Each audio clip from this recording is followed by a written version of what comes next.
ಬಾಯಲ್ಲಿಟ್ಟರೆ ಕರಗುವ ರವೆ ಚಪಾತಿ ಯಾವ ರೀತಿ ಮಾಡೋದಂತ ತೋರಿಸ್ತಿದ್ದೀನಿ. 1 ಕಪ್ ಆಗುವಷ್ಟು ಚಿರೋಟೆ ರವೆ ತೊಗೊಂಡಿದ್ದೀನಿ. 1 ಕಪ್ ಆಗುವಷ್ಟು ನೀರು ಹಾಕ್ಕೊಂಡು ಮಿಕ್ಸ್ ಮಾಡ್ಕೊಂಡು ಒಂದು 10 ನಿಮಿಷ ಆಗೋ ತನಕ ನೆನೆಯೋದಕ್ಕೆ ಬಿಡಬೇಕಾಗುತ್ತೆ. 10 ನಿಮಿಷ ಆದಮೇಲೆ 1 ಕಪ್ ಆಗುವಷ್ಟು ಗೋಧಿ ಹಿಟ್ಟು ಹಾಕ್ಕೊತಿದ್ದೀನಿ.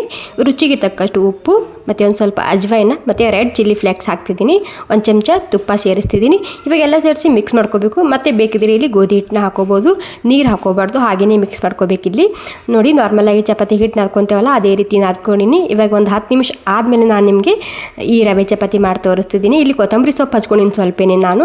ಮೊದಲಿಗೆ ತೆಳ್ಳಗೆ ರೌಂಡಾಗಿ ಲಟ್ಟಿಸ್ಕೊಂಡು ಆದಮೇಲೆ ಈ ರೀತಿ ಎಣ್ಣೆ ಮತ್ತು ಹಿಟ್ಟನ್ನ ಹಚ್ಚಿ ಮತ್ತು ಈ ರೀತಿ ಮಡಿಸಿ ತಗೋಬೇಕಾಗುತ್ತೆ. ಇಲ್ಲಿ ನಿಮಗೆ ಯಾವ ರೀತಿ ಅನುಕೂಲ ಆಗುತ್ತೆ ಅದೇ ರೀತಿ ಈ ಚಪಾತಿ ಅಥವಾ ಪರೋಟನ ಮಾಡ್ಕೋಬೋದು. ಇವಾಗ ಇಲ್ಲಿ ಎಣ್ಣೆನಾದರೂ ಹಚ್ಚಿ ತುಪ್ಪನಾದರೂ ಹಚ್ಚಿ ಟೋಟಲ್ ಕ್ರಿಸ್ಪಿ ಅಥವಾ ಗರಿ ಆಗೋ ತನಕ ಬೇಯಿಸ್ಕೊಂಡು ತಗೋಬೇಕಾಗುತ್ತೆ. ನಮ್ಮ ಹೆಲ್ದಿ ಆಗಿರುವಂತಹ ರವೆ ಚಪಾತಿ ತಯಾರಾಗುತ್ತೆ.